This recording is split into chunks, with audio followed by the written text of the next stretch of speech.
Well, good afternoon, everybody. I'm Specialist Bradley Jason Burt. I'm running for District 2 Congress. I'm an independent. I'm down here today at Peace Park in Madison, Wisconsin to address the current state of affairs in America. And I'm running for Congress to create change in the University of Wisconsin system. The video I'm shooting today is for University of Wisconsin Whitewater Capstone, and my job is to see to it that those of us here in District 2 begin to receive free mental health care in the wake of COVID-19. Now, my job as a congressman, future congressman, independent candidate, is to see to it that those of us here in the state of Wisconsin who are recovering from COVID-19 receive free health care. And with free health care starts with privatized mental health care. And currently, with all of us with the stay-at-home quarantine, have expressed deep concerns in the state of Wisconsin, and that we are sick and tired of quarantine. So here we are downtown in Madison, Wisconsin, addressing the issue. Now, all of us here at Peace Park today are out and about and gathering and commingling as if the COVID-19 circumstance never even happened, which is causing me major alarm. It's really concerning to me that how quickly we've gone back to circling up as groups and not even being cognizant towards wearing masks. And so my run for Congress is to open up this portal today. I'm opening up a portal to recognize veteran suicide as a symbol in solidarity with all of us who are struggling with mental health treatment, not able to get care. When we have a system that is so heavily loaded with philanthropy, there's so much money going around that nobody wants to spend it.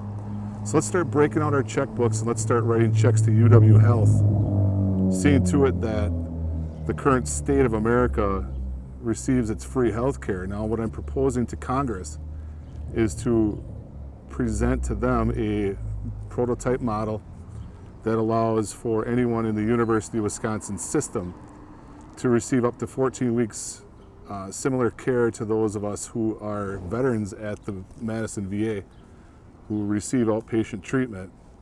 And that in solidarity, we stop in America looking at mental health as a treatable need for those of us in combat, and that all of us, the jaded Patriot Party of America, receive that quality care.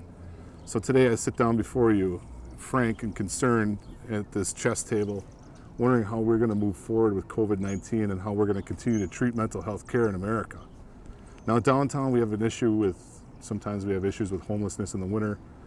The main issue that I'm coming across is that the only people that are receiving this kind of treatment are those who receive an honorable discharge in the military.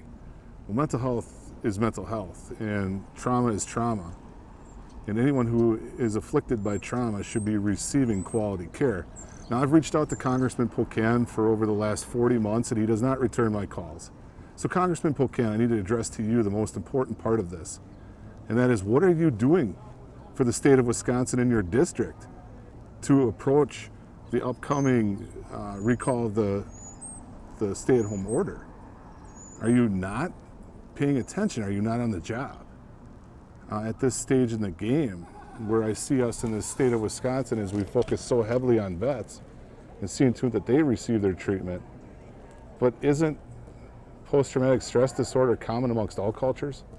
And most of all, at the recent Common Council meeting, I believe it was last year in September, when we had an ordeal where we had over 2 hours of testimony coming forward from the Cambodian refugees who were being neglected by journeys. Now, Congressman Pocan in District 2, who is our incumbent, he is someone who is in charge of one of the most important resources in America, and that's the National Suicide Research Facility.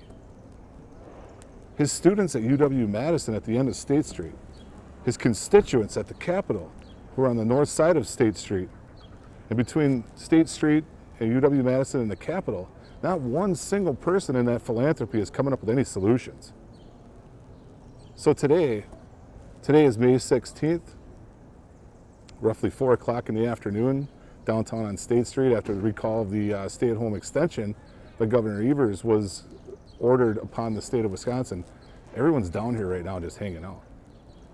And quite frankly, this is a symbol of solidarity as to what we feel our government is doing for us in the wake of COVID-19.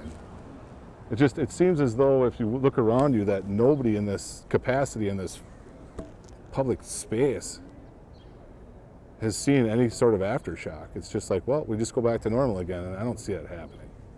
So I'm proposing to the state of Wisconsin through District 2 as an independent candidate running for Congress that we begin to allow anyone who has any trauma-related injury or moral injury receive free health care. No different than a veteran who, like myself, entered into a 14-week program that allowed him to go back to college and succeed. So with this Capstone project with UW-Whitewater as a non-traditional student, I want to take it upon myself to share with all of you who are watching this video right now just exactly what it looks like when somebody receives a high level of mental health care, that they can go back to college and run for Congress and have a Capstone video. And that's really what this video is kicking off. We're kicking off a series right now, and what we're looking to do today is open up the gate to allow the issues with veteran suicide to be addressed in Congress.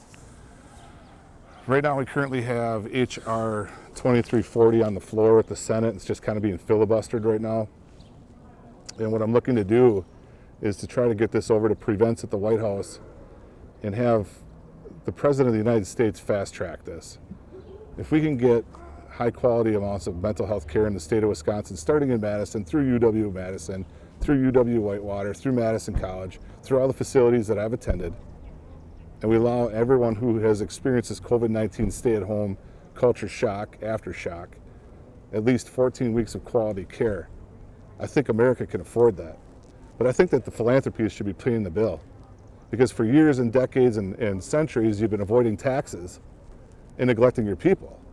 Now we understand you want to squander and hide your money, but it's time that you start releasing it to those of us who have trauma-related injuries, so that all of us in America can receive quality mental health and VA care. Now, you shouldn't just join the military and get a free care for life. It goes to anybody, extended to anybody. There are those of us who are born into this world traumatized, who never know what it's like to live a life without trauma.